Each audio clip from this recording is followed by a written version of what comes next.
Berhormat Pak Salak, dipersilakan Yang Berhormat Bandar Kuching. Terima kasih Tuan Yang Di-Pertua. Saya jarang kali bersetuju dengan Pasir Salak.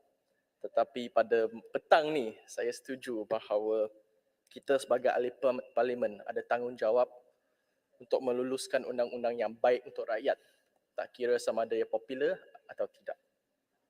Jadi Tuan Yang Betul, pertama sekali selaku pengerusi jawatan kuasa khas, saya ingin merakamkan penghargaan kami kepada Yang Berhormat Menteri dan juga warga Kementerian Kesihatan kerana sentiasa terbuka untuk melibatkan PSC dalam bersama-sama meneliti rang undang-undang ini dan juga memberikan peluang kami untuk mendapatkan input dan juga pandangan daripada semua pemegang taruh yang relevan dalam isu yang sangat penting ini.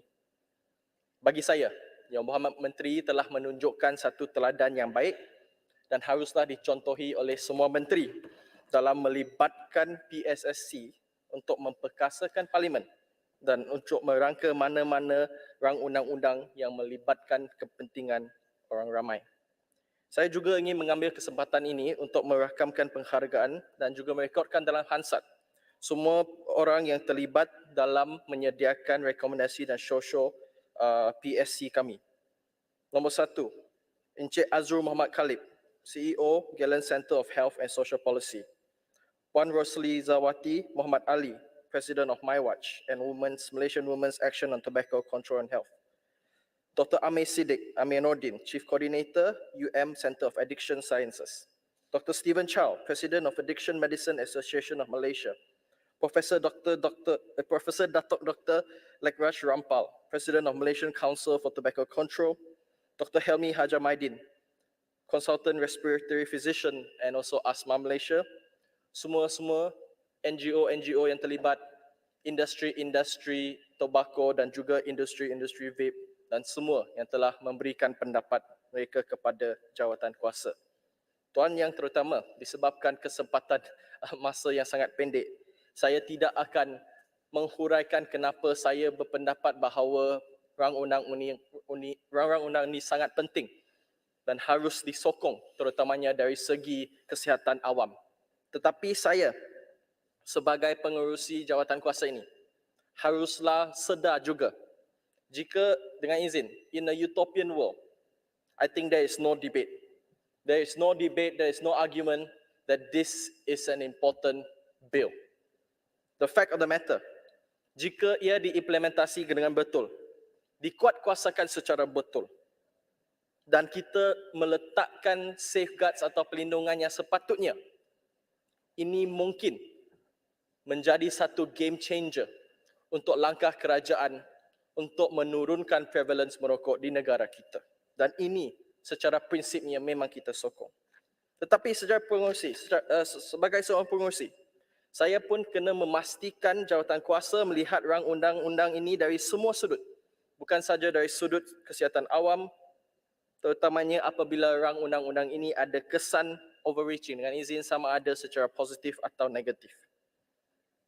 Ia adalah tanggungjawab kami untuk memastikan RUU ini bukan saja bagus di atas kertas, tetapi lebih penting ia mesti dilaksanakan tanpa sebarang akibat yang tidak diingini dan mendapat sokongan yang diperlukan oleh semua pihak kepentingan untuk memastikan pematuhan yang lebih efektif dan baik. Maka, selepas libat urus yang kami lakukan, saya ingin menyatakan pendirian jawatan kuasa di mana kami bersetuju dengan prinsip RUU ini, terutamanya untuk menegakkan kesihatan dan kesejahteraan rakyat kita dan generasi akan datang serta keperluan untuk menyegerakan pengawasan produk tembakau termasuk vape, e-rokok dan non-combustible tobacco. Walau bagaimanapun, kita kena mengakui kebimbangan yang berbeza yang dibangkitkan oleh semua pihak, terutamanya dalam mengenani jurang penguatkuasaan untuk menetapkan satu rangka semakan atau mandatory evaluation, pemantauan mandatory, untuk memastikan akta ini mencapai sasaran tanpa akibat yang diingini. Antara persoalan yang dibangkitkan dalam PSC kami, nombor 1, isu tentang penguatkuasaan. Nombor 2, isu tentang ketersediaan kerajaan untuk mengimplementasi GEG. Ketiga, keberkesanan GEG atau dengan izin prohibition untuk menangani isu ketagihan. Keempat, prevalence tinggi rokok haram di negara kita. Kelima, kaedah harm reduction dalam penggunaan sama ada vape atau non-combustible tobacco. Maka semangat dan niat kami dalam Jawatankuasa untuk mencari peluang, satu cara inovatif untuk memberikan nyawa kepada rang undang ini dan membenarkan ia berkembang sebelum ia dimatikan atau aborted right at birth. Oleh itu, secara ringkasnya, tadi Menteri ada menyebut bahawa Menteri telah menerima kebanyakan dari cadangan kami, tetapi izinkan saya meletakkan dalam rekod cadangan kami dan juga pemikiran ataupun alasan atau reasoning di bawah cadangan kami. Nombor 1, kami mencadangkan menangguhkan pelaksanaan GEG pada sebenarnya untuk 3 tahun, tetapi telah dipersetujui dengan pihak Menteri untuk 2 tahun.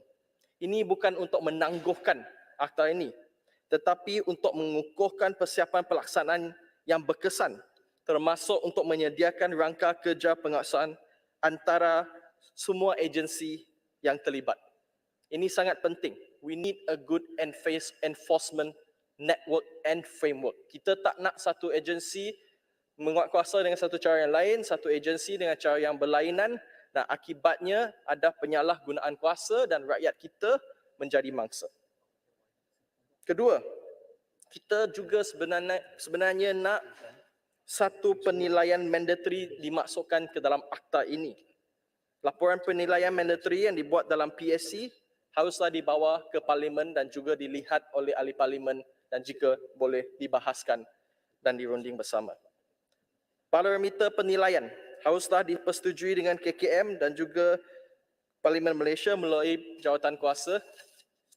Namun, pertimbangan utama dalam penilaian wajib ini. Nombor 1, penilaian pertama. Sebenarnya kami cadangkan pada sebelum tahun ketiga tetapi sekarang tahun kedua. Pertimbangan pertama, untuk menetapkan tempoh 2 tahun sebagai tempoh untuk menilai ketersediaan kerajaan untuk melaksanakan sepenuhnya GEG dan menilai keberkesanan pelaksanaan rang undang-undang dan kawal selia yang lain yang di bawah akta ini. Kita harus ada satu seperti yang katakan tadi, interagency enforcement framework untuk memastikan tiada inkonsistensi atau penyalahgunaan kuasa dalam penguatkuasaan seperti yang kita lihat sebenarnya dalam Akta 342 semasa COVID. Kedua, pertimbangan adalah untuk menilai keperluan untuk satu peraturan akta berasingan untuk produk tembakau tidak non-combustible tobacco, vape, berdasarkan sains dan data yang terbaru. Saya tahu ini satu perbincangan, satu debate yang sangat polarized.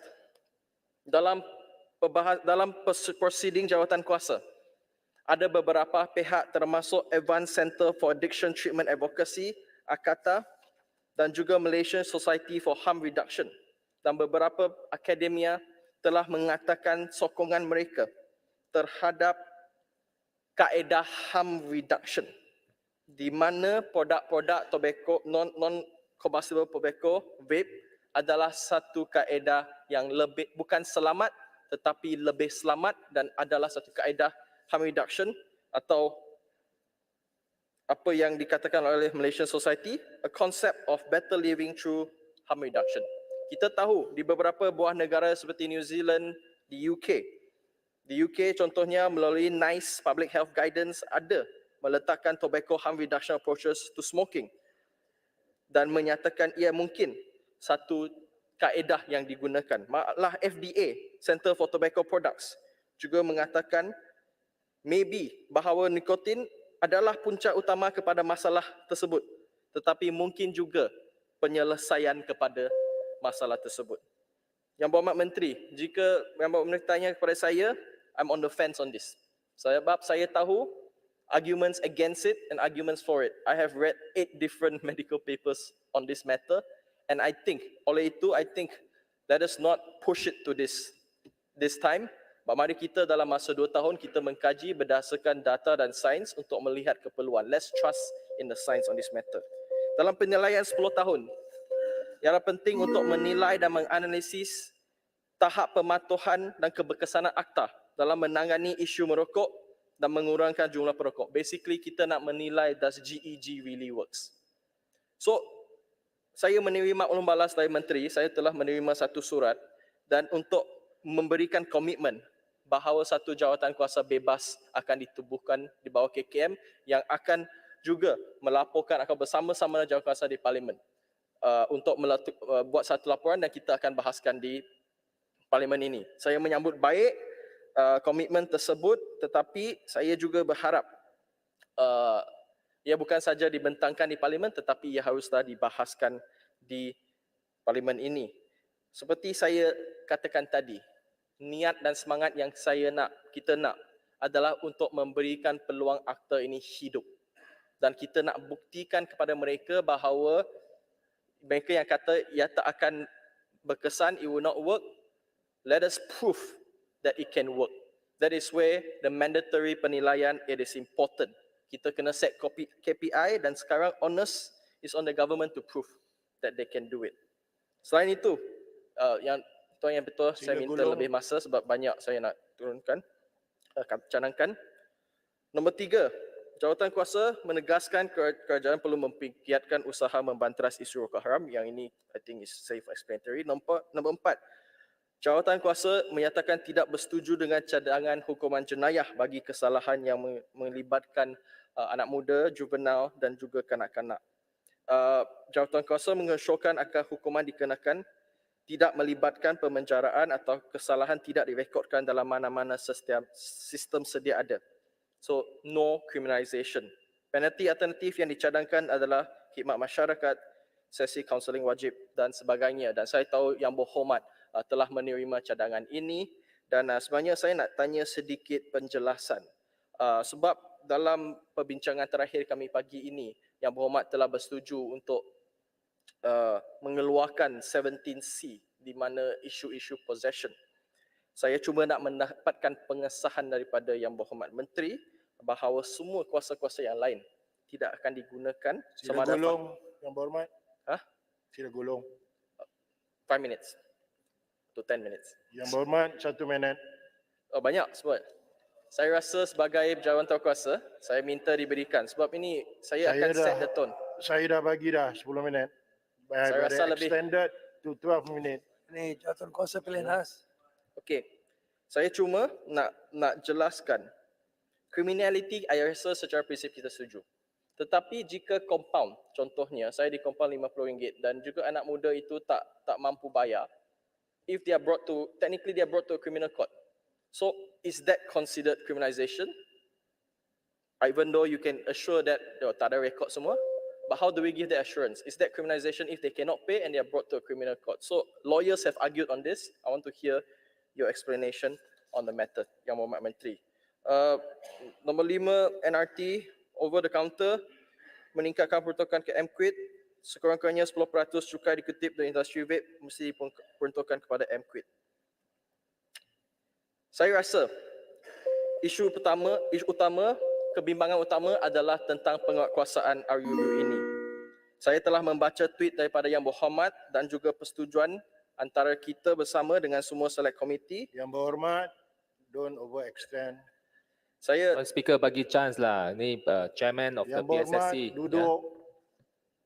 Saya harap let's discuss terutamanya dalam isu garis panduan. I know everything we cannot put in the act in terms of compound dan isu tersebut, but saya ingin menyuruh garis panduan tersebut akan didedahkan, make it public, so rakyat jika mereka didenda apabila diimplementasi, mereka dapat cek dalam guidelines tersebut dan kita boleh bersama-sama dalam menyediakan guideline tersebut.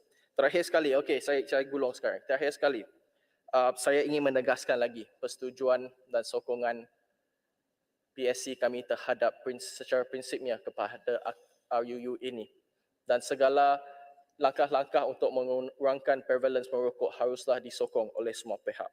Tetapi Tuan Yang di-Pertua, saya sekali lagi saya tidak dapat menafikan bahawa masih ada kebimbangan yang diluahkan oleh ahli parlimen. Saya ingin mencadangkan seperti yang di prinsip atau semangat yang kita bersama-sama untuk mencari satu kompromis.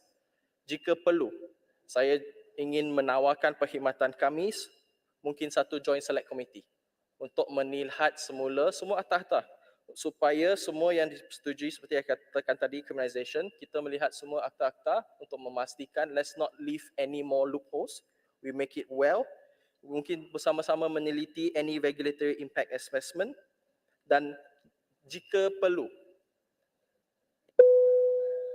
Yang Berhormat, please duduk.